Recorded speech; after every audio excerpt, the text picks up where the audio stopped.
Hello students, स्वागत है आप सभी का सक्सेस केमिस्ट्री पर। और जैसा कि लास्ट क्लास में हम लोगों ने केमिकल बॉन्डिंग को फिनिश किया है, और अगर आपने केमिकल बॉन्डिंग के सारे लेक्चर को नहीं देखा है, चैनल पर नए हैं तो आपको वीडियो के डिस्क्रिप्शन बॉक्स में उसकी लिंक मिल जाएगी, वहाँ से जा कर के आप देख सकते हैं। ठीक है, चैनल को लाइक सब्सक्राइब शेयर ज़रूर कीजिए। और आज हम जो नया टॉपिक स्टार्ट करने जा रहे हैं, that's name is states of matter. जैसे हम सभी जानते हैं, स्टेट्स ऑफ मैटर की अगर हम बात करें, स्पेशली अगर स्टेट्स ऑफ मैटर की बात करें तो स्टेट मतलब किसी भी मैटर की स्टेट क्या हो सकती है, वो तीन होती है।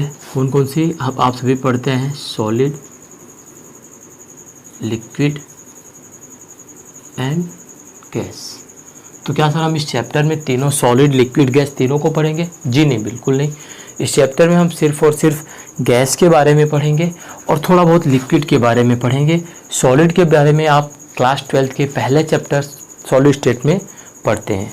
चलिए अगर हम बात कर लेते हैं सॉलिड की, तो हमको पता है सॉलिड जैसे अगर एक मॉलिक्यूल है और ये दूसरा मॉलिक्यूल है, अगर ये दोनों मॉलिक्यूल एकदम पास पास हैं, इनके बीच इंटरमॉलिक्यूलर फोर्स ऑफ अट्रैक्शन, क्या intermolecular force of attraction, IM intermolecular force of attraction maximum है, तो इसको हम सॉलिड बोलते हैं। क्या बोलते हैं?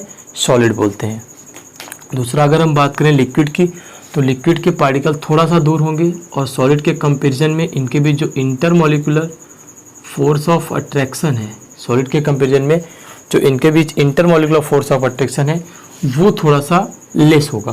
और अगर हम गैस की बात करें तो गैस के मॉलिक्यूल बहुत दूर होंगे, मतलब इसमें इन दोनों से ज़्यादा इंटरमॉलिक्यूलर फोर्स ऑफ अट्रैक्शन क्या होगा? वीक होगा। तो अगर हम इंटरमॉलिक्यूलर फोर्स ऑफ अट्रैक्शन के ऑर्डर की बात करें तो वो क्या आएगा? सबसे ज़्यादा सॉलिड में होगा, फिर लिक्विड में और फिर गैसियस मॉलिक्यूल में होगा। पहली चीज़ मतलब सबसे ज़्यादा सॉलिड में, फिर लिक्विड में और फिर गैस मॉलिक्यूल में होगा। अच्छा, अगर हम सॉलिड, लिक्विड, गैस के बाद, सॉलिड, लिक्विड और गैस के बाद अगर हम अपने अगले टर्म पे आएँ तो वो है क्या? Intermolecular force of attraction. तो अब आपको यहाँ पे प्रॉब्लम होगी कि इंटरमॉलिक्यूलर फोर्स ऑफ अट्रैक्शन क्या होता है। ठीक है, मैं आपको साफ साफ बता देता हूँ कि इंटरमॉलिक्यूलर फोर्स ऑफ अट्रैक्शन वो फोर्स होता है जो विद इन टू पार्टिकल के बीच में लगता है। दो पार्टिकल, दो मॉलिक्यूल को आपस में ज्वाइन करने में, दो एटम को आपस में कोलैप्स कराने में जो फोर्स लगता है उसको बोलते हैं इंटरमॉलिक्यूलर फोर्स ऑफ अट्रैक्शन। अच्छा, अगर इंटरमॉलिक्यूलर फोर्स ऑफ अट्रैक्शन की बात किया जाए तो ये बहुत ही इंपॉर्टेंट फोर्स है, लेकिन इसको बताने से पहले मैं आपको बता दूं कि ये हम ऑलरेडी पढ़ चुके हुए हैं। कहाँ पे? केमिकल बॉन्डिंग में, जहाँ पे हमने इंटरमॉलिक्यूलर फोर्स ऑफ अट्रैक्शन में बहुत सारी बातें की हैं। जैसे वहाँ पे हमने London force, London dispersion force, ionic bonds, मतलब that's all, maximum covalent bonds, तो बहुत सारी चीज़ें हमने इंटरमॉलिक्यूलर फोर्स ऑफ अट्रैक्शन के विषय में वहाँ पे डिस्कस किया है। तो आप अगर आपने नहीं देखा है तो वहाँ से जा कर के आप देख लेना। ठीक है, तो अब हम यहाँ पे अपने बेसिकली मेन पॉइंट पे आते हैं चैप्टर पे। हम यहाँ पे इंटरमॉलिक्यूलर फोर्स ऑफ अट्रैक्शन को डिस्कस नहीं कर रहे हैं क्योंकि we have already discuss it in chemical bonding section. Now you can say that we are going discuss about the gas molecule. तो आप गैस मॉलिक्यूल को लिख सकते हो, first of all that is gas molecule is high compressible, gas molecule is high compressible, and second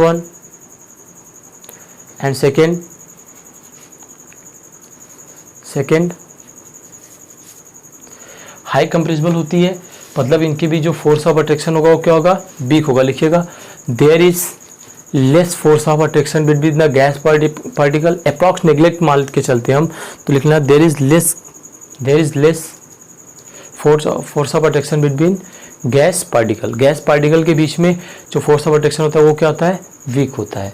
चलिए, तो इसमें पहला पॉइंट हमने डिस्कस किया। फर्स्ट पॉइंट के बाद अब हम सेकेंड पॉइंट को सेकेंड पॉइंट भी डिस्कस कर लिया। तीसरा लिखिएगा pressure are same in all direction. Pressure are same in all direction, जो प्रेशर हो सभी डायरेक्शन में क्या होता है? सेम होता है। तो ये तीन बातें होती हैं इनके बारे में। ठीक है, अच्छा एक चीज़ और हमको पता है कि जैसे गैस को हम क्या करेंगे, जिस बर्तन में आप रख दो और सिलेंडर में रख दो तो सिलेंडर का वॉल्यूम लेना पड़ता है 5 लीटर। देखो हमारे पास अगर मान के चलो कि हमारे पास गैस का अमाउंट, मैं एक मतलब कोई ऐसे तो गैस का अमाउंट होता नहीं है, पर मैं मान लेता हूँ, लेट मी सपोज कि हमारे पास एक गैस है, एक गैस 1 लीटर है। सिर्फ मैं इतना मान रहा हूँ ना, कोई ऐसा ज़रूरी नहीं है, मेज़रमेंट नहीं है, ये गैस का कोई भी मेज़रमेंट नहीं है। अरे चिल करो यार। देखो तो अगर आप हमेशा पढ़ाई पढ़ाई पढ़ाई पढ़ाई नहीं, थोड़ा सा इसको रिलेट करो, कहाँ पे लेके जाओ, अपनी अलग स्टैंडर्ड पर। वो अलग स्टैंडर्ड क्या है? हाँ, जब अगर अलग स्टैंडर्ड का मतलब उसको हमेशा रिलेशन में लेके चलो, रिलेट करके ले चलो, थोड़ा मुस्कुराते हुए, ठीक है। आइए, तो जैसे अगर हम गैस पार्टिकल की बात करें, तो जो गैस पार्टिकल होते हैं ना, उनके मॉलिक्यूल थोड़ा दूर दूर होते हैं। थोड़ा दूर दूर क्या मतलब? बहुत दूर दूर होते हैं, अप्रॉक्स नेग्लिजिबल मान के चलते हैं। तो जो उनके बीच फोर्स ऑफ अट्रैक्शन होगा वो भी तो वीक होगा, वीक होगा। जैसे मान लो मेरे पास सपोज दैट मेरे पास एक अमाउंट में गैस है, ठीक है, एक अमाउंट में गैस है, वो अमाउंट मोल एब्जॉर्प्शन कुछ भी हो सकती है, कुछ भी अमाउंट, कुछ एक अमाउंट में गैस है। मैंने उसको एक छोटे से वेसल में पहले रखा, मान लो 5 लीटर की जो HP की सिलेंडर आती है ना, अरे यार HP की आती है ना 5 लीटर, 7.5 और 14.9, 21.9, कॉमर्शियल 19 लीटर्स, और जो हमारे घरों में यूज होती है 14 लीटर्स की होती है, 14.3, 14.5 से वगैरह वगैरह। दैट्स इट, मेजरमेंट अमाउंट नहीं है, अबव 14 होती है, याद रखना। तो मतलब इसका मतलब ये, अगर हम गैस पार्टिकल को पहले, मान लो मेरे पास एक अमाउंट की बहुत थोड़ी सी अमाउंट, इतनी सी थोड़ी सी अमाउंट की गैस है, मैं उसको क्या करता हूँ, गैस पार्टिकल में फिल करता हूँ। अगर मैं उसको गैस को मतलब उस गैस पार्टिकल को मैं क्या करूँगा, एक सिलेंडर में फिल करूँगा। चलिए बात कर लेते हैं। अगर पहले मैं सिलेंडर में उसे फिल करूँगा, ध्यान से मेरी बात समझना, जिस सिलेंडर में पहले फिल करूँगा ना, वो पूरा का पूरा उस पर फैल जाएगी, पूरा का पूरा फैल जाएगी। ऐसा कुछ नहीं है कि वो नहीं फैलेगी, ठीक है, आप समझिए ध्यान से बात को, पूरा का पूरा क्या होगी, फैल जाएगी, ठीक। अच्छा, अगर फैल जाएगी इसका मतलब क्या हुआ, वो जो वॉल्यूम अब होगा, जो छोटे से वेसल से नहीं, अब जहाँ पे मैंने उसको रखा ना, उसका वॉल्यूम लिया जाएगा, पहली चीज़। दूसरी चीज़, अगर मैंने उसी गैस को फर्दर 14 पॉइंट वाले सिलेंडर में रख दिया ना, तो फिर वो पूरे सिलेंडर में फैल जाएगी। अब जो वॉल्यूम लिया जाएगा वो 14 लीटर लिया जाएगा। तो इसका मतलब क्या हुआ, इनका कोई डिफिनिट शेप और वॉल्यूम नहीं लिया होता है, ठीक है। लिखिएगा no definite shape and volume, no definite shape and volume. चलिए, तो यहां तक हमने डिस्कस किया। अब अगली हेडिंग डालिएगा गैस लॉ। गैस लॉ मतलब गैस पे जो लॉज हैं हम उसके बारे में डिस्कस करेंगे। पहला लॉ है बॉयल्स लॉ। बॉयल्स लॉ क्या होता है? बॉयल्स लॉ जरा नोट कीजिएगा। At constant temperature, at constant temperature, at constant temperature, हाँ नोट करिए, at constant temperature the pressure of the gas is, the pressure of the gas is inversely proportional to the volume of the gas। मतलब pressure और gas का inversely proportional वैसे ही होता है जैसे पिताजी के द्वारा कही गई आप पर बातें। पापा बोलेंगे नहीं नहीं नहीं नहीं ये नहीं करना है, नहीं नहीं नहीं हम तो करेंगे, वही करेंगे जो पापा ने मना किया है। तो वैसे ही प्रेशर और वॉल्यूम का कुछ रिलेशन होता है एट कांस्टेंट टेम्परेचर पे, जो पापा मना करेंगे हम वही करेंगे। That means pressure is inversely proportional to 1/V। यहां से एक बात निकल के आई कि PV इक्वल टू क्या होगा, वो कांस्टेंट होगा। PV इक्वल टू क्या होगा, कांस्टेंट होगा। तो PV इक्वल टू कांस्टेंट होगा, इसका मतलब क्या हुआ कि P और V की कोई भी वैल्यू ली जाएगी वो क्या आएगी, हमेशा कांस्टेंट आएगी। मतलब प्रेशर और वॉल्यूम का कोई भी वैल्यू लिया जाएगा वो हमेशा क्या आएगा, कांस्टेंट आएगा। चलिए, तो इसमें PV इक्वल टू अगर वैल्यू कांस्टेंट आ गई तो क्या हुआ, जी हाँ बिल्कुल कोई प्रॉब्लम नहीं है। एक लॉ है, हमने पढ़ा, हमने उसे डिस्कस किया। अब इसके वेरियस एप्लीकेशंस हम देखते हैं। चलिए एक बात बताइएगा, PV इक्वल टू कांस्टेंट कुछ इस तरह का तो नहीं है, x y equal to constant. Maths में कुछ इसके जैसा है। ग्राफ बनाओ तो क्या बनेगा,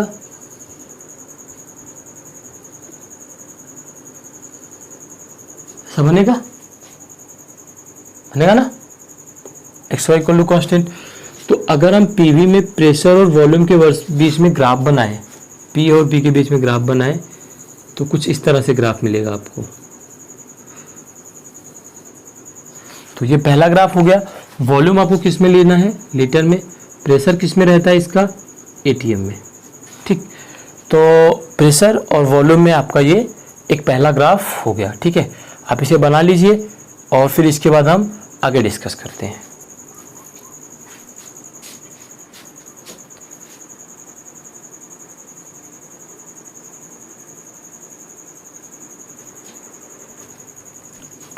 देखिए अगर हम प्रेशर और वॉल्यूम के बीच में एक दूसरा ग्राफ बनाएं,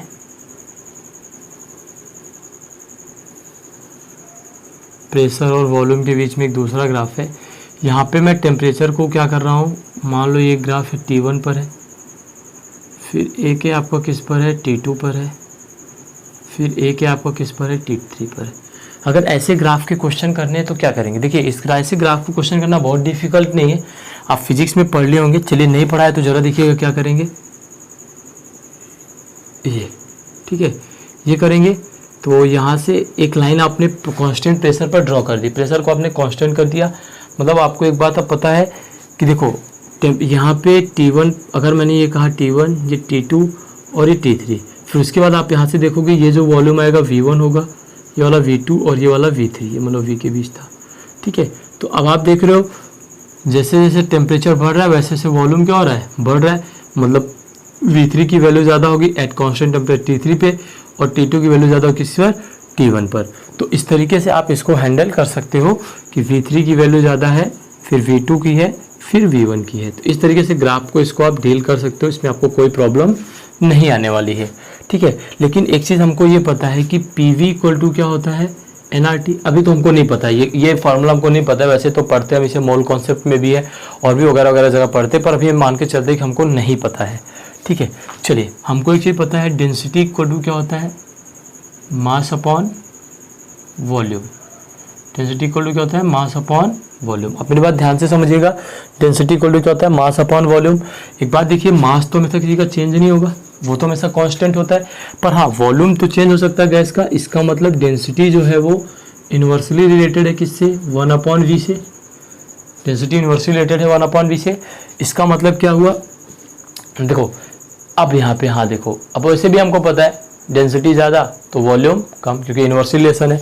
आइए अगर हम इस बात की बात करें, अगर इसको हम पुट करें कहाँ पर, P डायरेक्टली प्रोपोर्शनल किसके था, 1/v के। 1/v के डायरेक्टली है, इस बात को याद रखना, और v के यूनिवर्सली प्रोपोर्शनल है, ठीक है।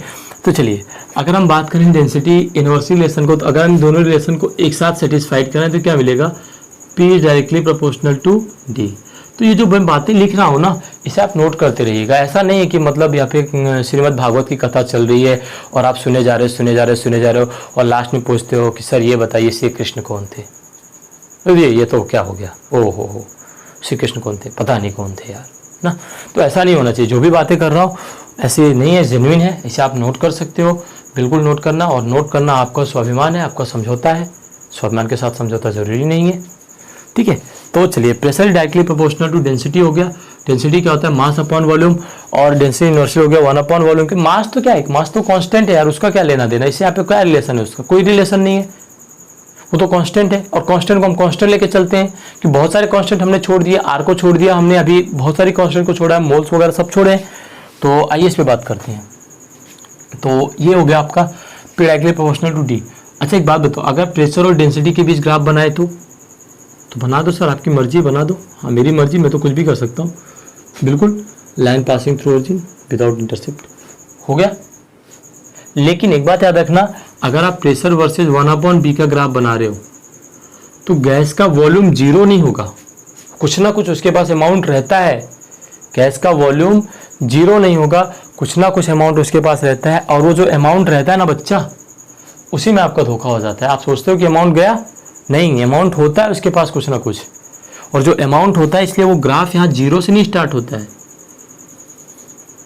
याद रखना इस बात को, मेंस में इस पर क्वेश्चन पूछा जा चुका है, और अगर आप यहाँ पे गड़बड़ी कर दोगे तो फिर तो दिक्कत हो जाएगी। तो आपको याद क्या रखना है कि यहाँ पे जो क्वेश्चन पूछा जा चुका है वो है कि प्रेशर 1/b के बीच में जो रिलेशन है वो अपनी जगह है, लेकिन ये जो ग्राफ है ना, ये तो आप बना लोगे यार। आप मैथ्स के स्टूडेंट हो, आप JEE देने जा रहे हो, नीट देने जा रहे हो, इतनी तो कॉमन मैथ्स आपको आती ही होगी कि नहीं आती है। नहीं आती तो भी सीख लेना हमसे, चल है हम मैथ भी पढ़ाऊँ क्या। तो प्रेशर और 1/b का यूनिवर्सल रिलेशन जो ये ग्राफ बनाते हो आप, ये वॉल्यूम जीरो नहीं हो सकती है, इस बात को हमेशा ध्यान रखना, नहीं तो आपके साथ धोखा हो जाएगा, और जब धोखा हो जाएगा तो फिर आप बच नहीं पाओगे। तो ये ग्राफ हो गया। चलिए अच्छा एक और ग्राफ बनाते हैं हम, वो बनाते हैं P/V वर्सेस P, हाँ बना लेते हैं P/V वर्सेस 1/v²। इसको कैसे बनाएंगे सर, हमको तो कुछ पता ही नहीं है। यार आपको जो पता है ना वो किसी को नहीं पता है, पर यही तो प्रॉब्लम है कि सर हमको कैसे पता है। हाँ आइए बताते हैं। देखो अगर आप ऐसा लिखो, ध्यान से देखना मेरी बात, अगर आप ऐसा लिखो पी वी इक्वल टू क्या, P इक्वल टू था K 1/v था। एक काम करो, आपको y पर क्या चाहिए, 1/v चाहिए, 1/v चाहिए ना, उसके लिए आप क्या करो, v से मल्टीप्लाई कर, डिवाइड करो, p/v हो गया इक्वल टू k, ये क्या हो जाएगा 1/v²। अरे वाह, आ गया p/v वर्सेस 1/v²। अब आ गया। अब इसके बीच बनाओ ग्राफ, क्या बनेगा, बनाओ।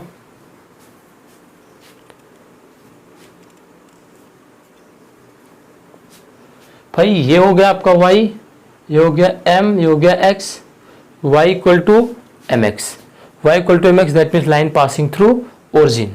तो बना दो p/v वर्सेज 1/v², ये आपका बन गया। ठीक है, अगर इसी ग्राफ को मैं p/v वर्सेज 1/b बनाऊँ तो देखो क्या होगा, ये बात ध्यान से समझना। p इक्वल टू क्या हो जाएगा k, और ये ग्राफ भी 0 से नहीं जाना चाहिए, ठीक है, ध्यान देना इसको। p equal to k 1/v होता है, हमको 1/b चाहिए और p/v चाहिए। कहाँ से लाएंगे बताओ, क्या करेंगे, तो p/v equal to k into 1/v का होल स्क्वायर, और ये क्या हो जाएगा y इक्वल टू mx²। और हमको पता है y इक्वल टू mx² किसका होता है, बताओ, y equal to mx² is parabola, that means ये ग्राफ। तो p/v वर्सेज 1/v आपका ये ग्राफ बनेगा। अच्छा, अगर हम log p versus log v बनाएं तो log p versus log v बनाएं, देखो ये आपकी इक्वेशन है, ये आपका कांस्टेंट है, कौन, p equal to k 1/v constant है। एक काम करो, आप log ले लो, तो क्या हो जाएगा log p इक्वल टू, आप कुछ लोग यहाँ पे ये गणित मत लगाएंगे सर log तो नहीं ln लेंगे, अरे भाई कांस्टेंट 2.33 दोनों साइड आएगा, वो कैंसिल हो जाएगा, ठीक है, तो मैं log लेने की बात कर रहा हूँ। log p इक्वल टू हो जाएगा log k plus log 1/v आएगा, पर यहाँ log v की बात किया हुआ है, ठीक है, तो 1/v को क्या लिखोगे, log p equal to log k minus log v। जब माइनस log v आएगा तो एक बात ध्यान दो, यहाँ पे जो आपका ये माइनस log v होता है ना, ये देखो माइनस स्लोप है, मतलब मैं इसको ऐसा लिख सकता हूँ log p equal to minus log v plus log k।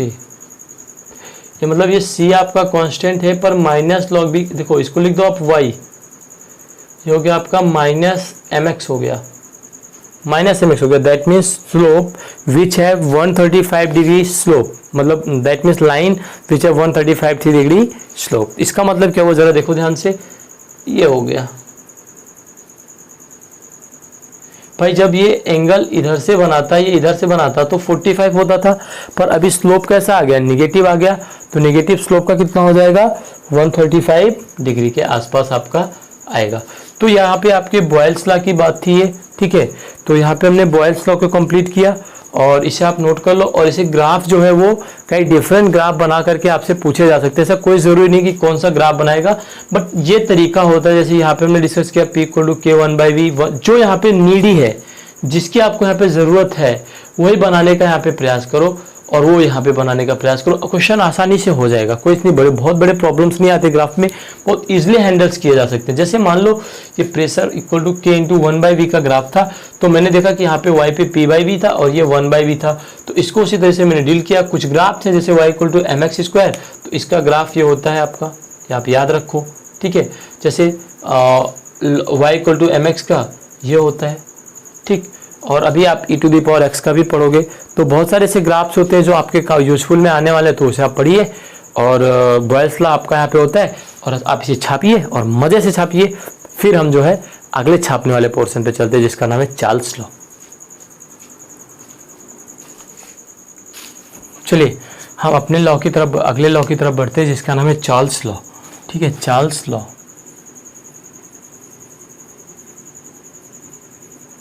यार वैसे एक बात है ना, बहुत डरावने डरावने से सपने भी आ जाते हैं कभी कभी रात को ना, तो ऐसा आपको तो नहीं हो रहा है? वैसे तो आप तो दिन में पढ़ रहे हो मज़े से। अभी तो रात के कितने बज रहे हैं पता है? 3 o'clock। वाह, मतलब 3 o'clock, तो समझ रहे हो एडवेंचर है ना अपने आप में ये। पर ऐसे एडवेंचर यहाँ होते रहेंगे, आपके लिए तो सब कुछ हाजिर है यार, बस आप पढ़ते रहो।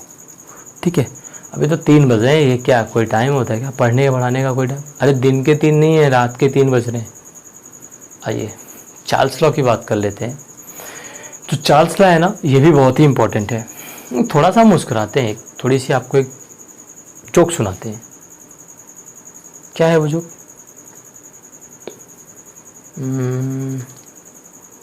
याद नहीं आ रहा है मुझे, भूल गया।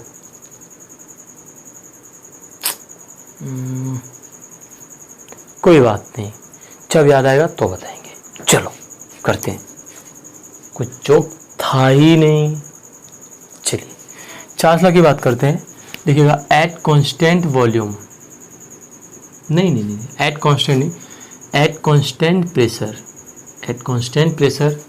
देखिएगा, एट कांस्टेंट प्रेशर, हाँ at constant pressure the volume of the gas is, the volume of the gas is directly proportional to the temperature.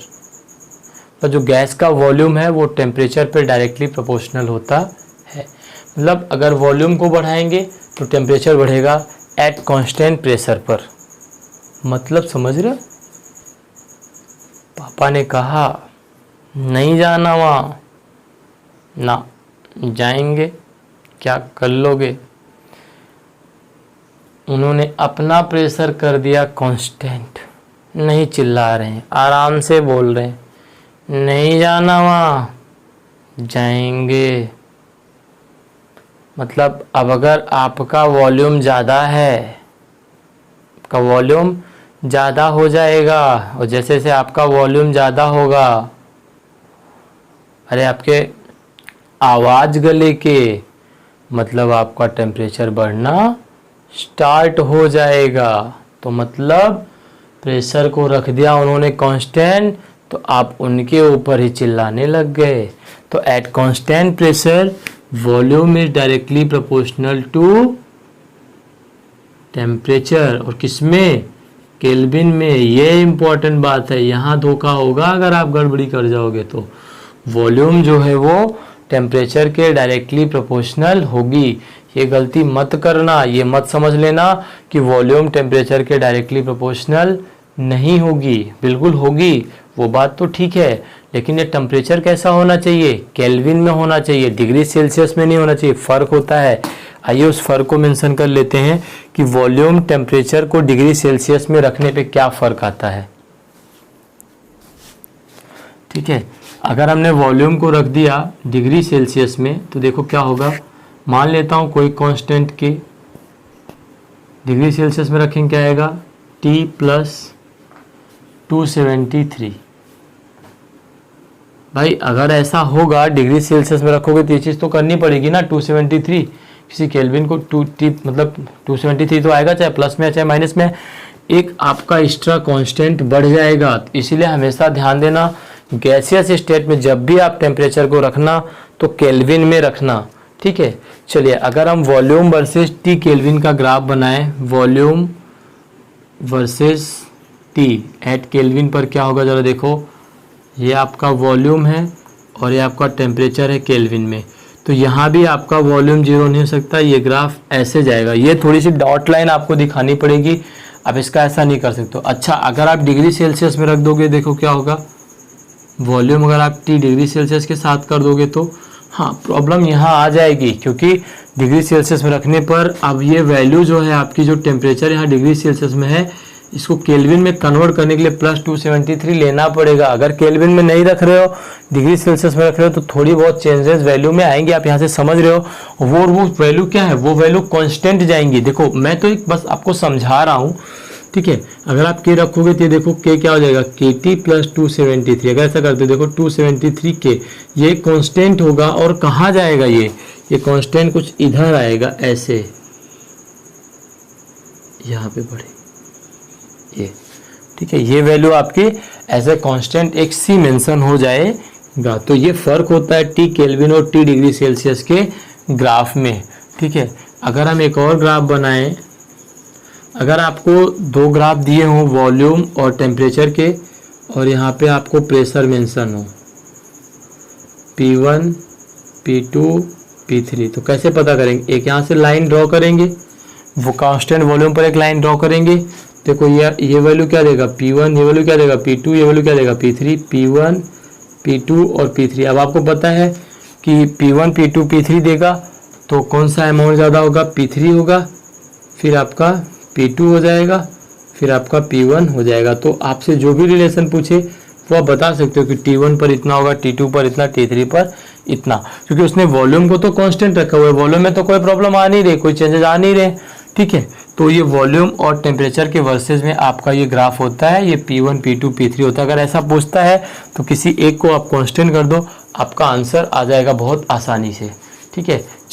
तो ये कुछ तरीके से ग्राफ आता है, ठीक है, चार्ल्स लॉ में, ठीक है। आप इसे ध्यान देना। तो हमने आज यहाँ पे क्या पढ़ा, बॉयल्स लॉ। बॉयल्स लॉ में हमने ये देखा कि जो आपका वो प्रेशर है inversely proportional to volume at constant, मैं ये क्यों लिख रहा हूँ भी आपको समझ में आ जाएगा, कांस्टेंट टेम्परेचर, ठीक है। और चार्ल्स लॉ में हमने क्या पढ़ा, चार्ल्स लॉ में हमने पढ़ा कि आपका जो वॉल्यूम है डायरेक्टली प्रोपोर्शनल टू टेम्परेचर है एट कांस्टेंट प्रेशर। ये इतनी बातें हमने यहाँ पे पढ़ी। आइए बात कर लेते हैं, एक आपको पता होगा देखो आपको पता होगा एक बाटा कंपनी का चप्पल होता है, बाटा चप्पल, ठीक है। देखिए बाटा मतलब Boyle's law, we for Boyle's law, temperature constant, Boyle's law temperature constant, Charles law pressure constant, ठीक। तो इस तरीके से आप इस लॉ को याद रख सकते हो, boils law temperature constant, Charles law pressure constant. यहाँ पे हमने दो लॉ को फिनिश किया, बॉयल्स लॉ और चार्ल्स लॉ को, और इसके आगे हम फर्दर नेक्स्ट वीडियो में कंटिन्यू करेंगे, ठीक है। तब तक आप चैनल को लाइक, सब्सक्राइब, शेयर जरूर कीजिए। Thank you for watching success chemistry.